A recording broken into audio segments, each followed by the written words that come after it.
नियम है। First video में आपने देखा था, उसमें दो नियम आप बताए गए थे। क्या था? नियम का नाम था सब्जेक्ट एंड वर्ब का agreement, agreement between the subject and verb. उसमें आपने देखा क्या था? देखा था, यहां मैं लिखता हूं S to S and P to P।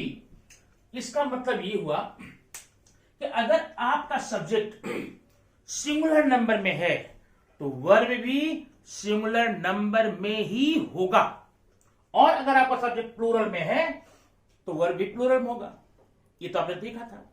लेकिन कुछ दूर चलने के बाद इस सिंटैक्स की यात्रा में जब आप अगला कदम बढ़ाते हैं तो आपको एक कंफ्यूजन आता है। वो क्या था?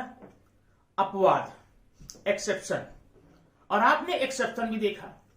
अब प्रश्न ये उठता है, जब दो ही नियम है सिंटैक्स के, एक तो हो गया general S to S, P to P, SS, PP, singular singular, plural plural, और एक हो गया अपवाद का।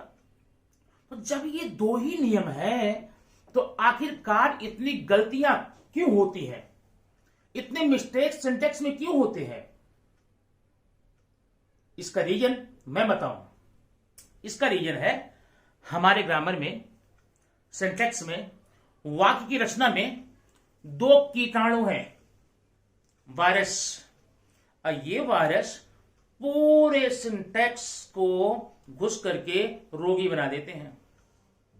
तब तक वो रोगी बने रहेंगे जब तक आप इन दोनों कीटाणुओं के बारे में अच्छे से स्टडी नहीं कर लेंगे, और जब तक स्टडी नहीं कर पाएंगे तब तक इसकी मेडिसिन भी नहीं बन पाएगी। अभी आपने देखा ना, कोरोना बीमारी आई, 1 साल से चल रही है, अभी भी अनकंट्रोल्ड है। रीजन क्या था? हमारे वैज्ञानिकों के इन कीटाणुओं का प्रकार क्या है, प्रजाति क्या है, उत्पत्ति कैसे है, इनकी संरचना कैसी है, इनका स्ट्रक्चर कैसा, ये पता नहीं चल पा रहा था, और उसका खामियाजा पूरी दुनिया को भुगतना पड़ा। वैसे कुछ कीटाणु हमारे सिंटैक्स में भी है जो पूरे सिस्टम को रोगी बना रहे हैं, और अगर आपको सिंटैक्स के सिस्टम को निरोग रखना है अपने लिए तो आपको उन दोनों नियमों को पढ़ना पड़ेगा। वो दोनों नियम कौन कौन से हैं? आखिर कंफ्यूजन क्यों होता है, गलतियां क्यों होती हैं? गलतियां होने के यहां पर दो रीजन है, दो कारण है। कारण नंबर 1 यहां मैं लिख देता हूं, आपको दिख रहा होगा। रीजन नंबर 1, सब्जेक्ट का पता ना चलना। सब्जेक्ट का पता ना चलना, इसका मतलब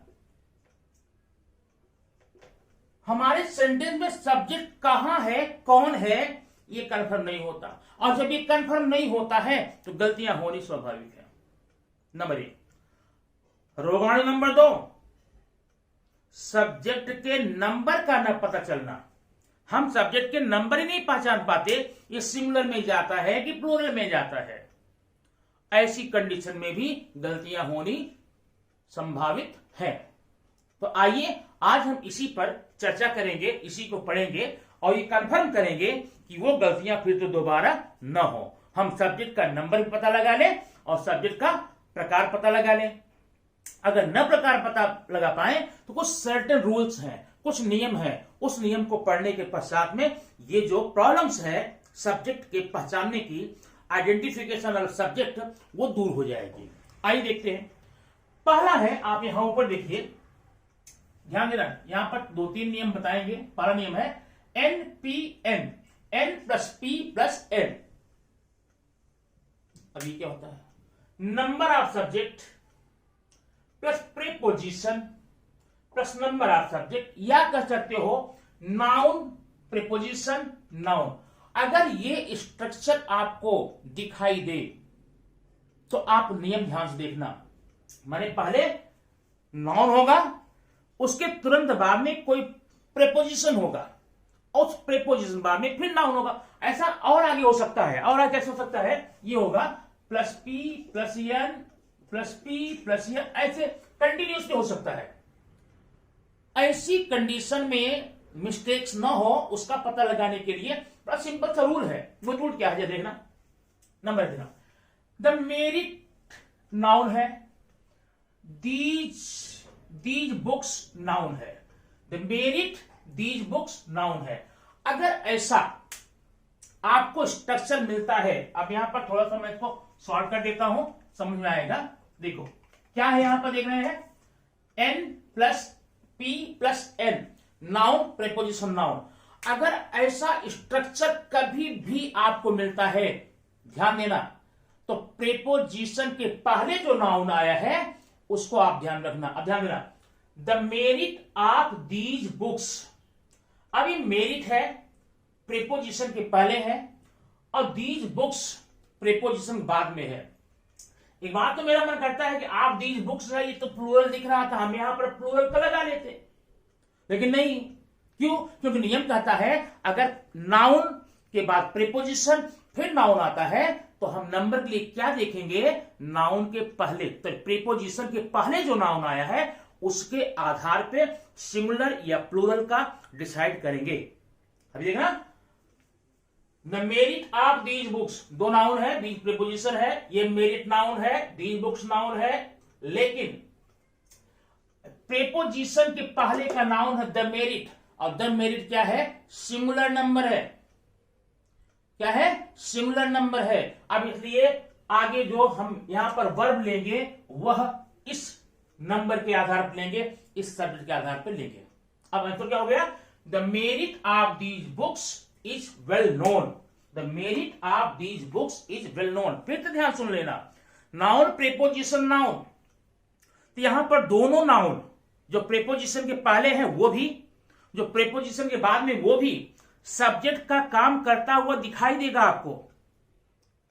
कंफ्यूजन पैदा हुई ना कि सब्जेक्ट को पहचाने कैसे, नंबर कैसे पहचाने, प्रकार कैसे पहचाने।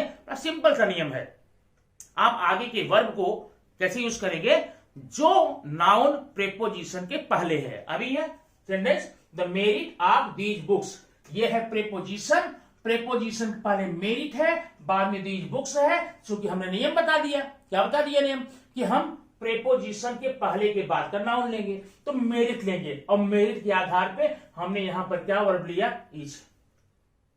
हमेशा ध्यान रखना। अब दूसरा एग्जांपल देख लो, द डिटेल्स ऑफ इंसिडेंट। अब देखो डिटेल्स, ये भी नाउन है, ये भी नाउन है, ये प्लूरल है, ये सिंगुलर है, तो किसको हम चूज करें, प्रीपोजिशन के पहले का। प्रीपोजिशन पहले क्या है, द डिटेल्स, इसी के आधार पर हम यहां पर लेंगे verb, details were not known. ठीक, आपको समझ आ गया होगा, मुझे पूरा विश्वास है। पहला नियम क्या हो गया, अगर नाउन प्रीपोजिशन नाउन हो तो वर्ब का यूज आप करते समय ध्यान रखना, जो नाउन प्रीपोजिशन पहले हो उसी के आधार पर आप वर्ब लेंगे। अगर प्रीपोजिशन के पहले सिंगुलर है तो वर्ब सिंगुलर लेंगे, अब अगर प्लूरल है तो वर्ब प्लूरल लेंगे। नियम नंबर 1 ये आपके सामने हो गया। अब आइए हम आपको बताते हैं रूल नंबर 2, जो आपको कंफ्यूजन पैदा करता है, जहां पर सब्जेक्ट प्रॉब्लम करता है, जहां पर सब्जेक्ट की समझ में नहीं आता है कैसे पहचाने। अब देखना, वो स्ट्रक्चर है indefinite number plus of plus noun. बहुत लोग गलतियां करते हैं, अच्छे अच्छे लोग गलतियां करते हैं इसमें ना, लेकिन अब आज के बाद आप गलती नहीं करेंगे, क्यों, कंफर्म हो रहा सब, आपको पूरा क्लियर हो रहा है, पूरे डाउट आप क्लियर हो रहे हैं। ये स्ट्रक्चर क्या है, अगर इंडेफिनिट नंबर हो। अब इंडेफिनिट नंबर का मतलब क्या होता है, ऐसे नंबर, देखो डेफिनिट का मतलब होता है सीमित, डेफिनिट सीमित, और इंडेफिनिट मतलब असीमित, कितनी संख्या पता नहीं है। अब ये एग्जांपल इंडेफिनिट नंबर का, a number of, lot of, all of, some of, heaps of, plenty of, a good deals of, 2/3 of, 1/3 of, percentage of, a great deal of, total of. इन सब की मीनिंग होती है, ध्यान देना, इनकी meaning होती है बहुत, बहुत ज्यादा, माने मेनी, इन सब की मीनिंग मेनी होती है। इसे कहते हैं इनडेफिनिट नंबर। अगर ऐसा नंबर आपको मिल जाए, उसके बाद प्रीपोजिशन मिल जाए प्लस नाउन मिल जाए, तो हम क्या करेंगे, इसमें आपको मैं बता देता हूं, ध्यान देना।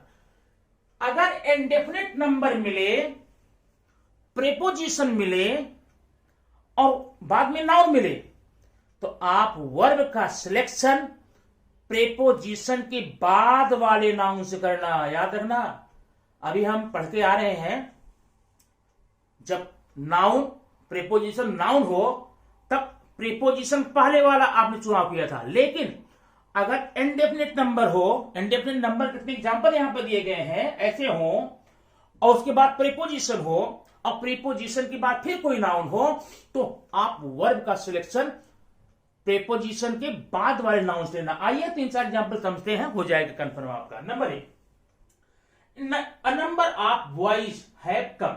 अब देखना, ये हो गया इंडेफिनिट नंबर और ये हो गया प्रीपोजिशन और ये हो गया नाउन। ठीक है, अब आगे हमें लेना है वर्ब। तो वर्ब किसके आधार पर लेंगे? जो नाउन ऑफ के बाद आया है या जो नाउन प्रीपोजिशन के बाद आया है। प्रीपोजिशन के बाद आया है बॉयज, बॉयज है प्लूरल, इसलिए हमने यहां पर क्या वर्ब लिया? प्लूरल। अगर मैं बोलता इन नंबर ऑफ बॉय, तो यहां बॉय को देखते हैज देना पड़ता। क्लियर? चलो second, plenty of sugar, plenty of, ये प्लेंटी हो गया, प्लेंटी ऑफ क्या हो गया? इंडेफिनिट नंबर, ये प्रीपोजिशन हो गया, ये सुगर हो गया। अब यहां पर हम प्लेंटी नहीं देखेंगे, ऑफ के बाद का नाउन देखेंगे, और आपके बाद का नाउन क्या है? सुगर है। सुगर सिंगुलर है और सिंगुलर के लिए हमने यहां पर क्या यूज करना है? वॉच। क्लियर? अगर इंडेफिनिट नंबर हो, प्रीपोजिशन हो, बाद में नाउन हो, तो वर्ब का सिलेक्शन, वर्ब का चुनाव हम लोग प्रीपोजिशन के बाद वाले वर्ब से, बाद वाले नाउन से करते हैं। Example number 3, the rest of books, rest of books are nice. आप देखना कैसे है? रेस्ट ऑफ इंडेफिनिट नंबर हो गया और ऑफ के बाद बुक्स है, बुक्स प्लूरल है, तो प्लूरल लिए आपको क्या करना होगा? यहां पर प्लूरल लेना होगा। Fourth, the rest of book. अब वही एग्जांपल फिर मैंने रिपीट कर दिया ताकि समझ में आ जाए। ठीक है, यहां पर था the rest of books, verb आ गया आर। क्यों? क्योंकि बुक्स है, प्रीपोजिशन बाद में बुक्स है। The rest of book is unknown, the rest of book is unknown. आगे यहां पर इज आ गया। इज क्यों आ गया? क्योंकि यहां पर बुक सिंगुलर है। इसका मतलब इंडेफिनिट नंबर, प्रीपोजिशन, नाउन, ऐसी कंडीशन में आप वर्ब को कैसे चुनेंगे, कैसे क्या करेंगे? वर्ब को आप प्रीपोजिशन के बाद आने वाले वर्ब के आधार पे चुनेंगे। ठीक है, चलो देखते हैं तीसरा रूल। थर्ड रूल क्या है? यहां पर आप देखेंगे lots and infinitive, lots and infinitive. अगर ध्यान देना, लॉट्स के बाद में इन्फिनिटिव है, प्रीपोजिशन नहीं। जैसे लॉट्स ऑफ नहीं है, क्या है? लॉट्स है, इन्फिनिटिव है। तो ये सेंटेंस में हमेशा क्या करेंगे आप? सिंगुलर नंबर ही यूज करेंगे, भले ही यहां लॉट्स दिया गया है। लॉट्स के बाद में आई हैव लॉट्स टू से, ये देखो, I have lots to say, she is lots to dance, there is lots to say. तो लॉट्स है, लॉट ऑफ ये है, इन्फिनिटिव है, इसलिए आप हमेशा क्या करेंगे? लॉट्स को देखकर नहीं, बल्कि इन्फिनिटिव आपका स्ट्रक्चर हो गया, आपका एक नियम हो गया। नियम क्या बोलता है? अगर लॉट्स के बाद में इन्फिनिटिव आता है तो वर्ब आप सिंगुलर लेंगे, यहां सिंगुलर लिया गया है। ठीक, अब थोड़ा सा नीचे के सेंटेंस में आप 2 नियम और देख लेंगे, आपका कंफर्म हो जाता है आज का वीडियो। अ नंबर, थोड़ा मैं इसको मिटा देता हूं, आपको हो गया है इसको। 2 वर्ड हैं, अ नंबर और the number. A number, the number. A number और ये द नंबर।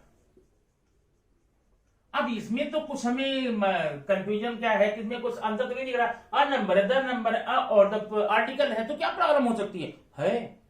क्या है? देखो, अ नंबर ऑफ बॉयज, अगर ये अ नंबर है, अ नंबर ऑफ, तो यहां पर इसके बाद जो नाउन आएगा, माने इसका होता है बहुत से, बहुत से। अ नंबर ऑफ माने बहुत से, और जब बहुत से आ गया तो क्या लगाएंगे? प्लूरल लगाएंगे। A number of boys are, were, have, ऐसे लगाएंगे। लेकिन अगर द नंबर आ जाए, एक नंबर, एक संख्या, किसका?